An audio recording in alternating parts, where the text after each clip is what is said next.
Okay. Senator, you're up for election in 3 short years. What are your thoughts on it?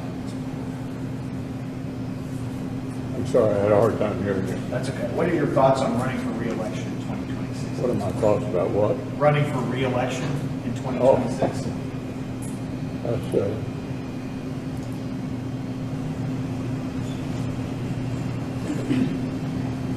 Did you hear the question, Senator? Running for re-election in 2026? All right, I'm sorry, you all. We're going to need a minute. Senator. Benny.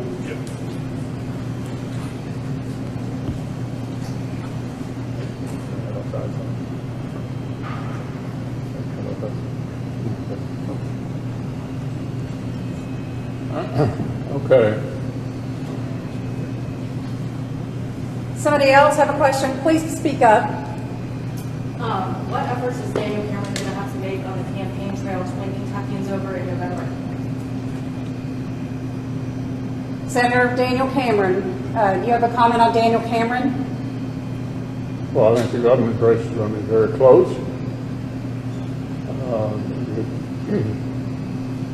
Far and away the best candidate we could have nominated. And that stage has become increasingly Republican. In fact, the government is on the Democrat left, frankly. So I'm optimistic that Daniel will be our next governor.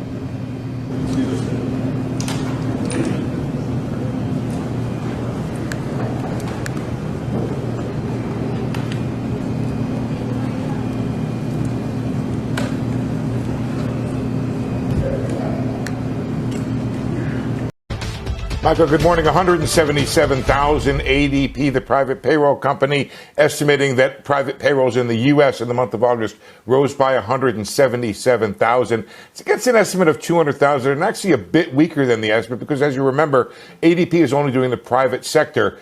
There's an estimate that government jobs on Friday will show a stronger number here. So this is the lowest number since March 2023, with goods doing 23,000, services 154,000. There's that non-farm payroll estimate of 170,000, which is government and private sector.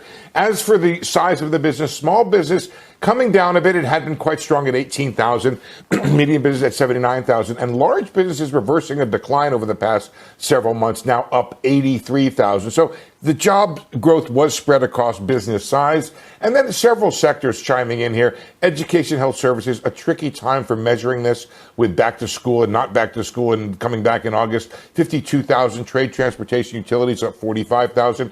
Leisure and hospitality, which had been doing in the triple digits, essentially there, over 100 very often, now just up 30,000. Let me so in maybe here, baby. They've reached some kind of equal. Okay, welcome to the afternoon show, or the early evening show. I want to thank Natalie for 5 o'clock. It's Wednesday, 30 August, year of our Lord 2023. I know she covered it, but I want to do two things. I want to break out. That was the freeze moment, another freeze by Mitch McConnell, and I think actually, if you see the whole tape, is actually worse than that. And then I had to get into kind of the way the corporate media presents all these job numbers. So we got a lot going on. I got EJ Antoni here. I've needed some time because we had to get down into the kind of the substance of what's happening in Georgia. We got a big special on Saturday. We're working on Texas on this impeachment. It's kind of the same fight, whether it's at the federal level, at the Georgia level, at the Texas level, of the Trump populist movement, the nationalist movement versus the globalist rhino establishment. This is all coming under a framework of a massive shift in not just geopolitics, but geoeconomics. And that how that's playing into the United States and what we're doing to exacerbate it, the Biden regime. I'm going to bring in EJ Antoni, one of the smartest guys I know, a numbers guy, works with Steve Moore and his prosperity group, works over at the Heritage Group, is doing such great work. EJ, first off, I got to ask you, I want to bifurcate this. And I know you don't get into politics, but just so much of when people come back the week after Labor Day, or really they're coming back to Washington the week of the 12th, there's going to be a firestorm, and everything's about the a potential government shutdown, the budget, the spending. The House is driving this, we understand. But the Senate's going to be a critical part of this. I mean, the Senate at the end of the day has to make a deal with the House. And now we're talking about government shutdown and quite frankly, the Senate's involvement, particularly with these 19, what I call the collaborationists that have worked with Schumer and have worked with Biden to pass this stuff. Just give me your thoughts of how do we go into this when Mitch McConnell, and this is whether you're a Mitch McConnell supporter or a Mitch McConnell you don't like, it's clearly something, and look, he's, I don't know, 80-some years old. He can't help this. This is obviously a physical situation that's overtaking him. But what are your thoughts, just the practicality of how you're going to herd cats in the Senate and actually trying to take a hard line here on this spending when you have a minority leader that is in this type of shape, sir? Well, thank you, Steve, for having me. And first, I just want to say, our thoughts and prayers go out to Mitch McConnell and his family, because it's very clear he's not well. And my fear is that in these episodes, he might be having minor strokes, in fact. And you're absolutely right that does not put you in a very strong negotiating position. And the people on the right have been saying the exact same thing about the left when it comes to Joe Biden. He clearly is infirm and has been for quite some time. And so by the same token, his negotiating skills cannot by any means be up to snuff at all. And so we very likely are going to have to rely on conservatives in the House and not the Senate in order to actually get any kind of fiscal reforms through, at least this time around, with the appropriations bills. Okay, we're going to get into all that in a second, because I know our audience, they understand that they're the head of the creditors committee here, and they're a central player in this drama. But I want to go, and I really want to thank my team for watching the CNBC this morning on the jobs and to have that clip up. We could have played for another couple of minutes, but here's the substance I want to get to with you. These numbers come out, and you, I think, have done the best analytics on this. These numbers come out, and they always look a lot rosy. They don't feel right. And then they go back and they have all types of adjustments. If you go to zero hedge, they basically eviscerate it all the time.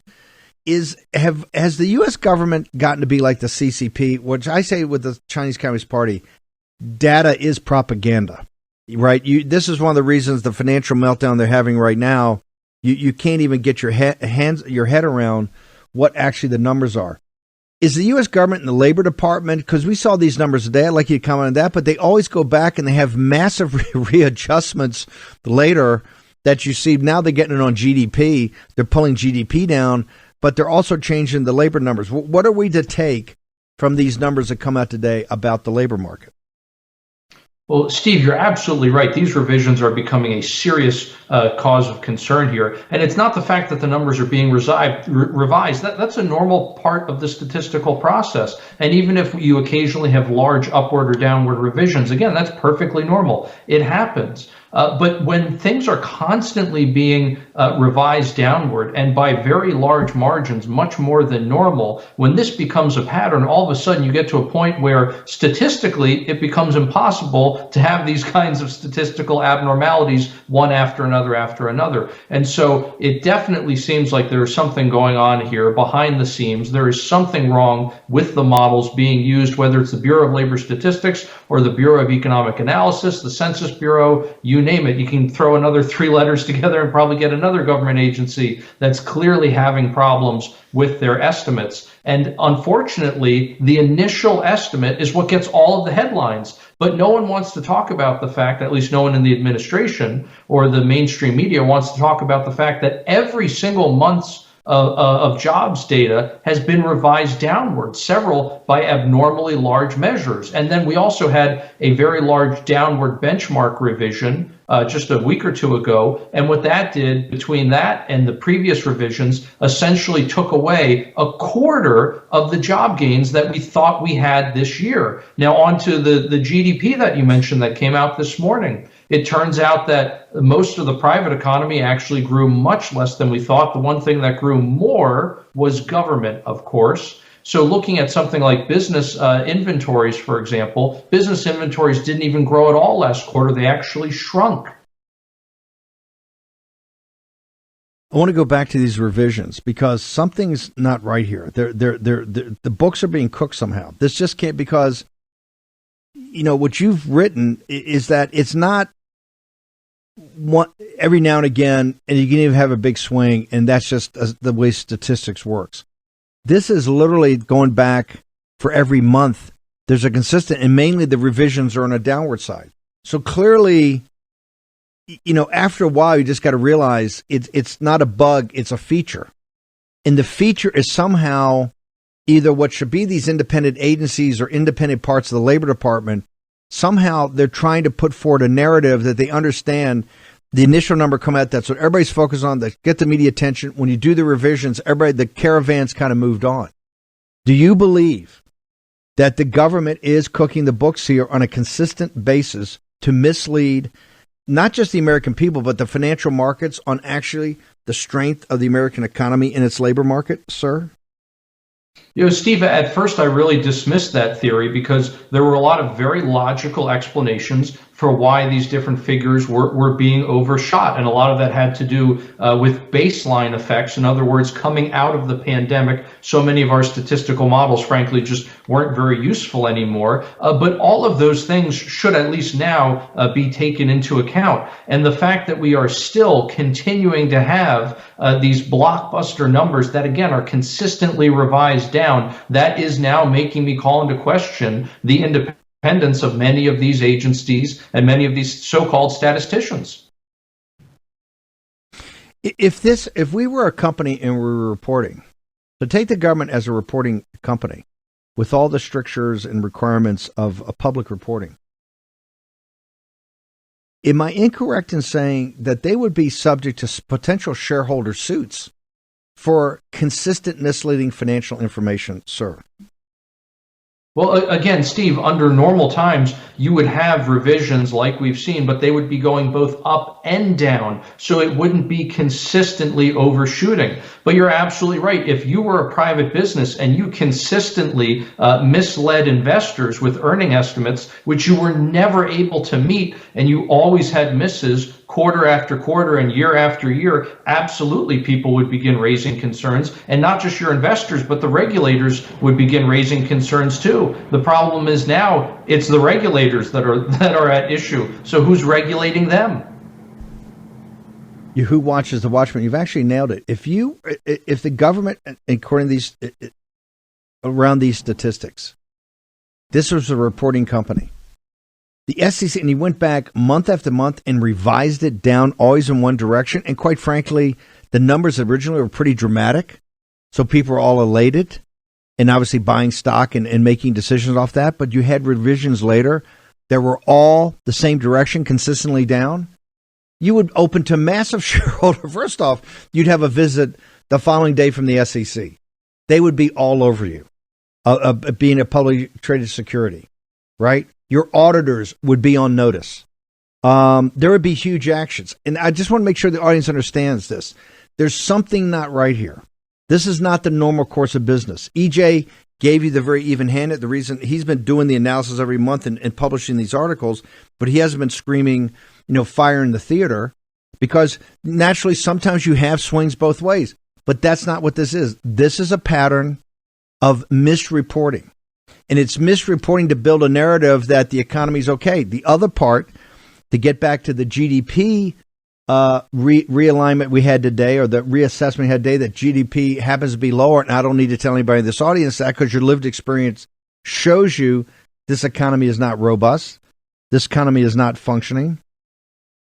The only thing that's coming in better, and look what Steve Leisman said for CNBC, we got to wait for the government number. The government number's been pretty strong. What did EJ just tell you about the GDP? It's the government part. What does that get back to?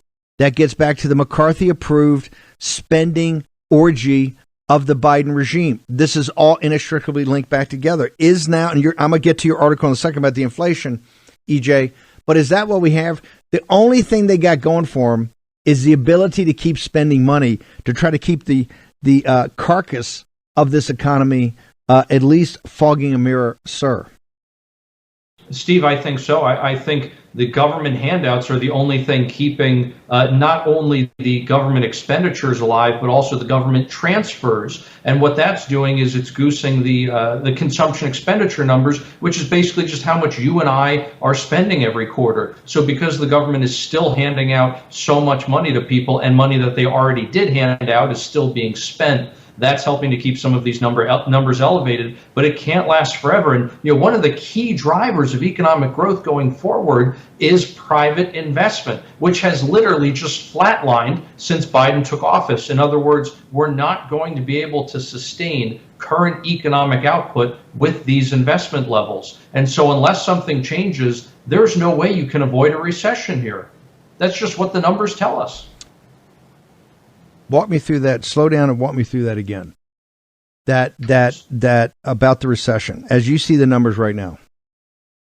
So right now, if you look at how much private investment is actually going into this economy, and that can cover a whole lot of different things, such as machines in a factory, for example. It's things that are going to help us produce more in the future so that we can consume more. Well, those numbers have essentially flatlined since Biden took office. They've been up slightly, they've been down slightly, but today they're right where they were when he became president. And so the economy is not capable in the long run of supporting the current amount of output and the current amount of consumption. In other words, we're literally just not going to be able to buy as much today in the future as we do today. Consumption is going to have to come down because we simply just aren't making enough to sustain what we have today. So one of the issues. Let me lay this out for the audience, for the posse. One of the things you're going to hear, they're going to try to put a shiny toy in front of you to say, "Oh, you can't force Biden's hand to shut down the government because then we're not going to be able to do the investigations." That's obviously a lie. Okay, and we can pretty easily see through that, the tissues of that lie. The other thing that's going on behind the scenes, a lot of the Wall Street guys, EJ, are saying, no. This economy is on the verge of imploding. And if the Republicans try to force the hands of Biden, then we'll get blamed because they'll sit there, the government shutdown brought it down. The government shutdown brought it down. First off, do you believe the underlying thesis? Do you believe in your math that you look at that you see a major contraction in the American economy, in the U.S. economy, in the next couple of months?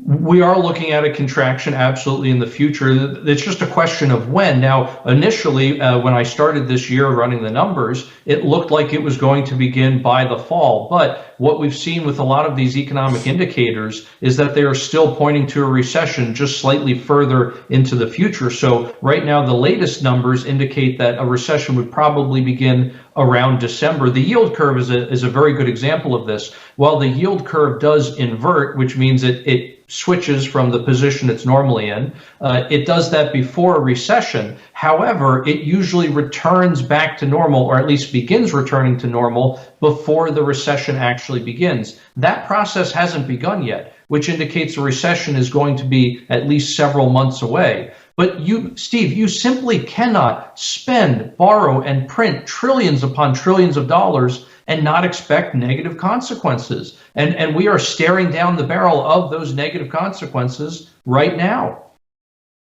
Okay, even at 2%, which is adjusted, I think, from 2.4 to 2.022, although technically that may not be a recession, that is not a robust economy. Economy is not growing at least 3% or above. 4% is not a robust growing economy. That's just kind of traipsing along, and we are risking right now having the lost decades. What do you believe? I mean, do we even have the capacity, given what BRICS did and given this de-dollarization movement, do we even have the flexibility to continue to just deal with, we have now structurally a $1.5 to $2 trillion annual deficit. And what I mean by that for the audience is total revenues of all taxes, capital gains taxes, personal income taxes, corporate taxes, all fees, all revenues, tariffs, all cash coming into the federal government versus all cash outlays to the federal government. The difference is between roughly $5 trillion coming in, $7 trillion going out. So we have roughly $1.5 to $2 trillion in perpetuity right now, unless there's some dramatic changes made.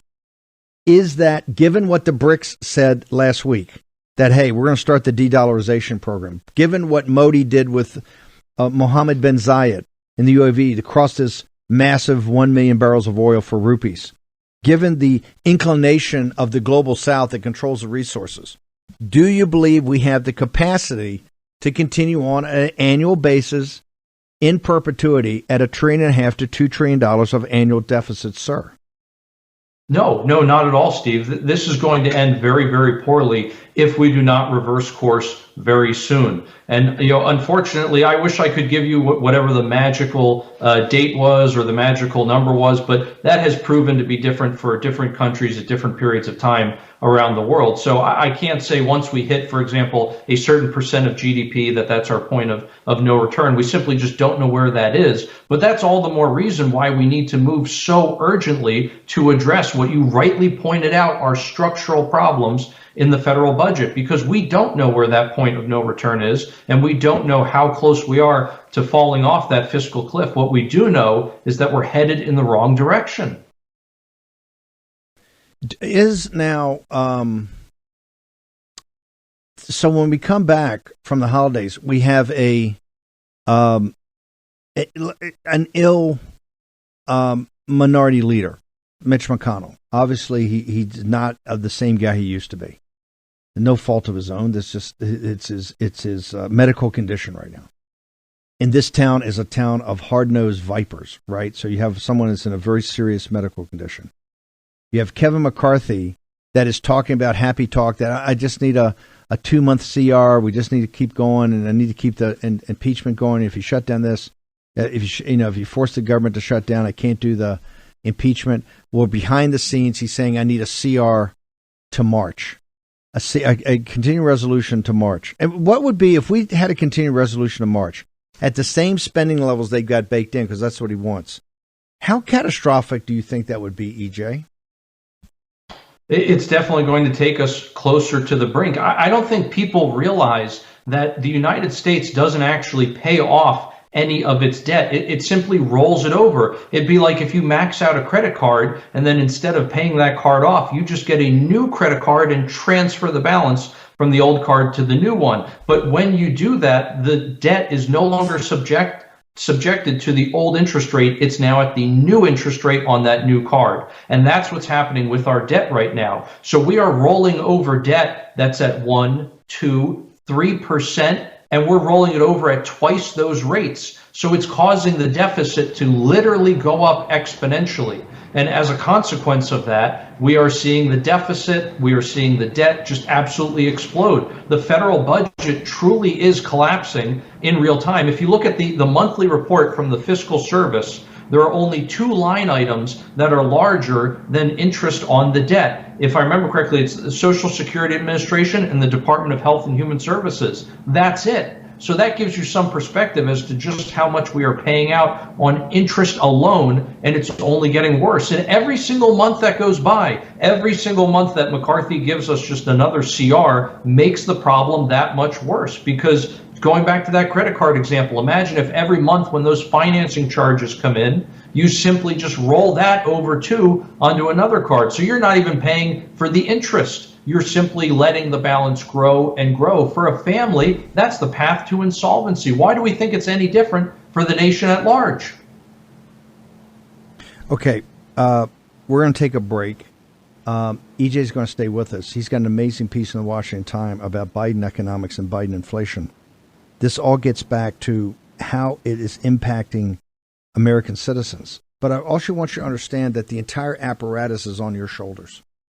The entire apparatus is on your shoulders, and the pressure you're going to come on in the days we said, because you can see right now, if you back the government spending part out of the math, this thing's horrific, and that's why the political class is afraid the media will blame them if they force Biden's hand to shut down his own regime. This is why we have to be force multipliers to get the reality. We are hurtling over a cliff into a financial abyss. And it doesn't need to be that way. One reason I want everybody here, we got the Peter Navarro macro course. I think it's $10. If you want to take that, we've also go to birchgold.com/Bannon. I want everybody to get the End of the Dollar Empire. It's broken out in 3 sections. We've done the debt trap, the politics of money. We've got a précis on the road to Durban, everything about the BRICS, why that's important.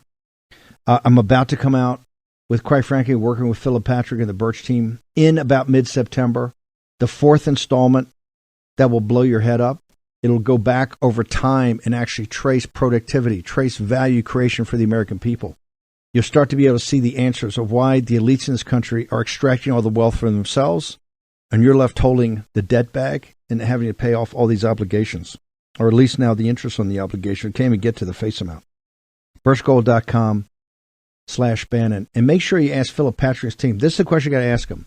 Why is the Federal Reserve spending all their time on a central bank digital currency when all the other central banks in the global south, which have all the resources and are kind of tired of their purchasing power going down 17% every year, why they're buying gold at record rates?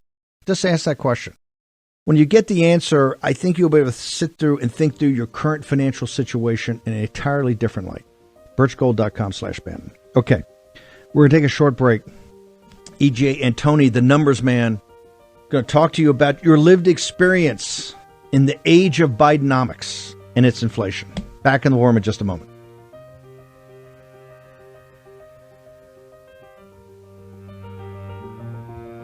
War Room Battleground with Stephen K. Bannon.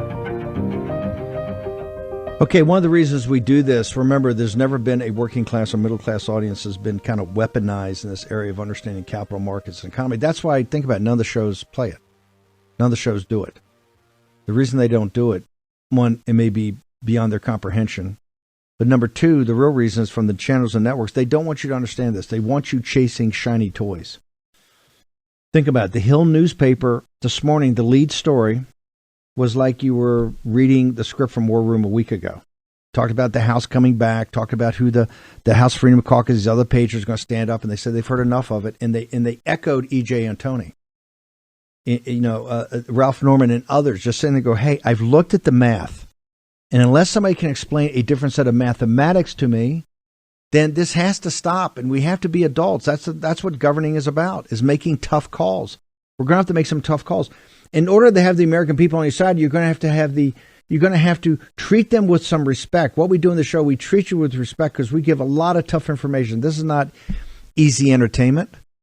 We know it's not. We give you a lot of hard information and force you to grapple with it and work through it yourself. That's the only way you become. The only way you understand anything is you got to work through it yourself. In any sport, remember, any sport's about reps. You got to do it over and over and over again. Same thing here. These are a lot of foreign concepts. That's where we try to explain nomenclature first. So you understand, okay, what are the words? What are these concepts? What do the words mean? Then we talk about the statics and dynamics of process.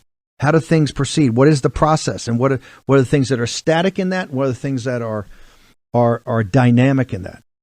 And so that then you can get a mental map. Only when you have a mental map do you become awakened to that topic. It's like when you're a little kid riding a bike. That's what we do here. That's the reason Birch Gold has been such a great partner. And I really appreciate that. And we really want you to read these installments we put out and grapple with it. And eventually we're going to figure out how to do some Q&A here so we can go back and forth. I was so proud last night on the Q&A on transhumanism. I said I felt like I didn't need to be there. The things were so great. I was going to ask him the questions, and then we just had Grace read the questions. And the reason is, I said last night, I felt like it was in a student commons in MIT. That's how good the questions. I saw the questions. Some of the questions popped up that Grace gave me beforehand. I go, man, these are amazing. Let's just answer these. That's this audience. Whatever topic it is. And we give you big topics, tough topics. But that's what birchgold.com. Check it out. And ask those questions. Why are central banks and countries with huge resources, why are they going back and want as much gold as possible right now? Where the United States Federal Reserve is focused on a central bank digital currency. And you heard basically Powell the other day essentially said the game's up. My interpretation, the game's up. EJ, walk me through this article in the Washington Times that you've put up, this analysis. If Memphis can put it up while EJ talks, I want to make sure people get it. And the Washington Times is such a great, Epic Times, Washington Times. We're very blessed with these really great papers. Washington Examiner. So the conservative movement and the MAGA movement, and maybe not all of these things are total MAGA. Epoch Times is, but the Washington Times puts up a lot of great stuff. EJ, walk me through this because this is going to hit people in their own lived experience. Certainly, Steve. One of the things we've seen over the last year has been that for most of that year, inflation rates have actually been coming down. That's not to say prices are coming down. It just means that prices are going up at a slower pace than they were before when they were at 40-year highs. And of course, the Biden administration has been incredibly quick to take credit for that. But what we're finding is that inflation was never trending back down towards 2%. It has been trending towards 3%. We've reached that, and we're not going any lower. In fact, now inflation is re-accelerating and going higher. And a key reason for that is the fact that the government simply will not stop spending, borrowing, and also now printing more money. And this is one of the terrible consequences of the deal that McCarthy struck, where they not only raised but just flat out suspended the debt ceiling and gave the Treasury a green light to go on a $1 trillion borrowing spree over the time period of just a few months, frankly. And so now what we are seeing is prices going up again at a faster pace. The rate of inflation increased in July. It's going to increase again for the month of August, and I will be more than happy to come on and apologize that I was wrong if that doesn't happen, but I am very, very confident that we're going to see inflation go up again for the month of August. And so if you start looking at how much is this really affecting me personally, how much is this affecting the average American, it's very easy to see that inflation is actually taking more wealth from you than income taxes are. For the average American worker, he paid less than $4 an hour, as an example. He paid less than $4 an hour in federal income taxes, but he paid more than $4 an hour, about $4.60 an hour in the inflation tax. In other words, that's how much his earnings were robbed of purchasing power on an hourly basis. So when you look at how much is inflation impacting the average American today, it has literally doubled the effective impact of federal income taxes. That's how much Biden's hidden tax here has taken from people. Well, but do the math. If you work 2,000 hours a year, right, and the inflation actually so it's $8.60 if you combine them both, because the taxes aren't going anywhere. They're not going to get lower. They can't lower taxes. Anybody that sits on stage says I'm going to lower taxes. Hello, we have a $1.5 to $2 trillion deficit right now. So show me how we're going to cut taxes until you dramatically cut spending. But right there, it's $8.60 per hour for the American people. That's what, almost $16,000. If you take a 2,000 hour, that's $16,000 a year, both in taxes, and inflation out of your pocket. How can the average American handle that? This is my point. Well, Steve, they can't. They the simply spending, can't. hang on. But people. the spending is not a benefit to you. The spending is not a benefit to you. There's certain things that are, certain aspects that are, but not at this level. Not the $7 trillion. Remember, what McCarthy approved was $6.8 trillion for 2 years, with a baked-in $4 trillion deficit on that we have to finance, which is going to be much higher. EJ, your thoughts and observations. Steve, you're spot on. The average American simply cannot afford this. This is crushing American families right now. If you look at it, the actual amount that people have lost from inflation, that exceeds what many households take home for an entire month. It's as if you lost an entire month's pay right now as compared to January of 2021. And that's just an average. If you're one of the poor people who are trying to buy a home right now, I mean, my goodness, go back to January of 2021 when Biden took office. The median monthly payment for a median priced home was about $980 a month. Today, it's over $2,000. It's going to cost you an extra $13,000 a year for the same house.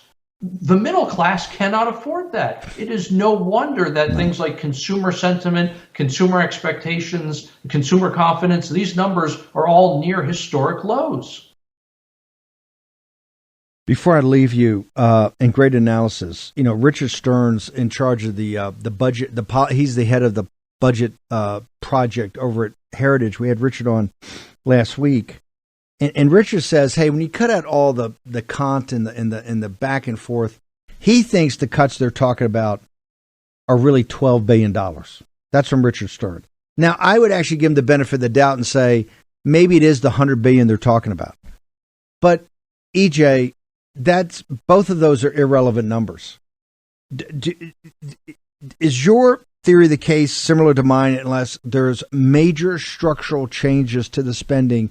We're going to have some hard fights on that.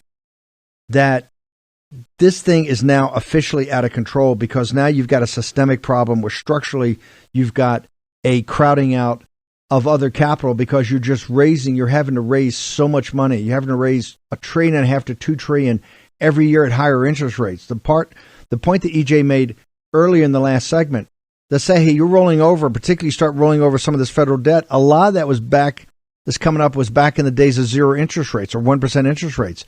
Everything now is going to be much, much higher. And you're going to have the interest expense is going to be even greater than the out of control Department of Defense budget. So if you have to make a start here, would you recommend that this has to happen on this fiscal year before midnight on 30 September, that we have to have that confrontation now? Steve, I think so. You really hit the nail on the head there. This is a completely unsustainable path. And the more we put off this fight, the more we kick this can down the road, the worse the ultimate confrontation is going to be. We are already seeing the Federal Reserve take completely just extraordinary measures to try to transfer the cost of capital away from the government and onto the private sector. And that can only last so long as the private sector can shoulder that much of a burden. But what we are seeing as economic growth slows down is that the private sector is increasingly unable to shoulder that transfer of the cost of capital. And so eventually the Federal Reserve is effectively going to have to take so much wealth from the private economy to finance these deficits that the whole thing is just going to implode. And again, that is why it is so imperative that we start today to fix this mess. It is only going to get worse. By the way, the reset of the GDP we talked about earlier from 2.4 down to 2 was because of quote unquote higher interest rates. Is that your point about the Fed shifting that to the private sector is through their interest rates? Are there other mechanisms that they're using, or is it just they're using the blunt force instrument of interest rates right now? Well, what they're doing, Steve, you're absolutely right. They're using that blunt force instrument of interest rates, but only on the private sector. They are meanwhile subsidizing the interest rate paid by the public sector, paid by the government. So effectively what they're doing is artificially increasing interest rates when you or I have to borrow, when a business has to borrow, but they are artificially depressing the rates for the government to try to keep down those borrowing costs at the Treasury. And even with those monetary manipulations, the interest on the debt has still exploded. You can only imagine what it would be if the free market were allowed to dictate those interest rates. Walk through some of the manipulations they're doing on the government side, because I want people to fully understand the big picture here of how it's a rigged game. Certainly, one of the chief things that they're doing right now is they are effectively paying banks, hedge funds, even insurance companies, lots of different large financial institutions that have very big cash balances. They are paying them money that is just being created out of thin air to keep those cash balances liquid and to not do anything with them. Don't lend these out to people. Don't lend them out to businesses. And what that effectively does is keep that money sterilized. But where did all of that money come from in the first place? It was originally created for the Treasury to spend. And after it was spent by the Treasury, it now needs to be essentially kept in a lockbox so that it can't get into the banking system and can't multiply. And that does effectively keep down inflation. It is a very effective tool. The problem is that it at the same time starves the private market for capital, because you now have some $5 trillion that the private market does not have access to. And so you are, again, keeping all of that hands out of individuals, out of businesses who might use it for productive outputs. And instead, you have given it to the government to spend where it has largely been wasted. Real quickly, we got about a minute before I got to let you bounce. EJ, last week in Durban, they added Iran, they added UAE, they added Saudi Arabia. They ended it by having UAE cross a trade of 1 million barrels of oil in rupees. They said their number one focus out there is de-dollarization first, new basket of currencies backed by gold second. How concerned are you now, given our financial situation, of the dollar as a prime reserve currency with even the beginning baby steps of the BRICS? Well, I'm extremely concerned because these things never happen suddenly at first. They always begin with, as you just said, baby steps. But it's that old line, how did you go bankrupt? Slowly at first, and then suddenly. So we need to be concerned. We need to be getting our financial house in order. And, if we look at some of our biggest enemies around the globe, what has China been doing, for example? They've been dumping U.S. debt, not buying it. They are getting ready for the eventual default of the United States. And they're also getting ready probably for military conquest. And they don't want the United States to be able to forfeit, or to default on any debt that is specifically owned by the CCP. And so by selling that debt now, they have essentially immunized themselves from both of those problems. EJ, how do people get to you? Social media, website, to get all your writings, all your analysis, all your thoughts? Best place to find me is on Twitter or X or whatever we're calling it these days. It's at @RealEJ_Antoni. EJ, thank you very much. Appreciate it. Thank you for having me. EJ says something very perceptive at the end there. The Chinese right now are on a precipice, given this $1 trillion bailout they need immediately on their commercial real estate market. They're the driving force in back of the BRICS, right, to try to get off the U.S. dollar. They do not want to be beholden to us. And everything right now looks like, to drive nationalist fervor, they're going to look to do a military strike in Taiwan, if they don't win the presidency there with Terry Guo. We'll talk more about that in the next couple of days. We're geopolitically in the most sensitive place I think this country's ever been in its history, against an existential threat that is the Imperial Japan and Nazi Germany combined and doubled. One of the things is they will use every strategic opportunity they have. Rosemary Gibson warned us about this in the early days of the pandemic. That would be their grip on generic drugs and 100% control of pharmaceutical ingredients, active pharmaceutical ingredients, API, including like vitamin C, all of it. To get around that, go to Jace Medical today, Dr. Roland and the team, and check out what they've got. They've taken Rosemary Gibson's idea and they've turned it into actually a business and a service for you. It's a telemedicine operation, so there's a lot of rules you kind of check out, but you need to go to their site, talk to their consultants, look at it all. But do it today. Don't let yourself get rolled up in the strategic envelopment of the United States of America by the Chinese Communist Party. Okay, we got a lot to go. By the way, I think it's a great day we had it today. We did a reprise of Billy Joe Shaver and Get Thee Behind Me, Satan, which is just an incredible song. We're going to play its entirety. Tomorrow morning, we're going to be back at 10 o'clock. We're going to be firing off the football.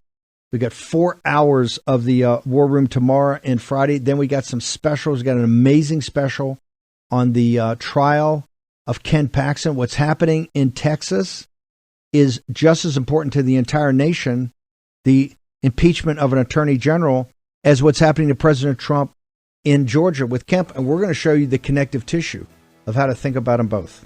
Also, make sure that you're not in the grips of cyber criminals. HomeTitleLock.com. Go check out HomeTitleLock.com. Make sure you're not exposed to some of the worst elements in the world, people that want to rip you off. Billy Joe Shaver, Get Thee Behind Me, Satan, to take us out. See you back here tomorrow morning, 10 a.m. Lord Jesus Christ, I looked into the mirror and I couldn't see myself. The demons that were in me had turned me wrong side out. I knew inside my soul I was headed straight for hell, but I couldn't for my life figure how to help myself. And I said, get thee behind me, Satan, for I commanded in the name of the Lord, that Jesus Christ of Nazareth, yeah. Get thee behind me, Satan, for I commanded in the name of the Lord Jesus Christ. The moon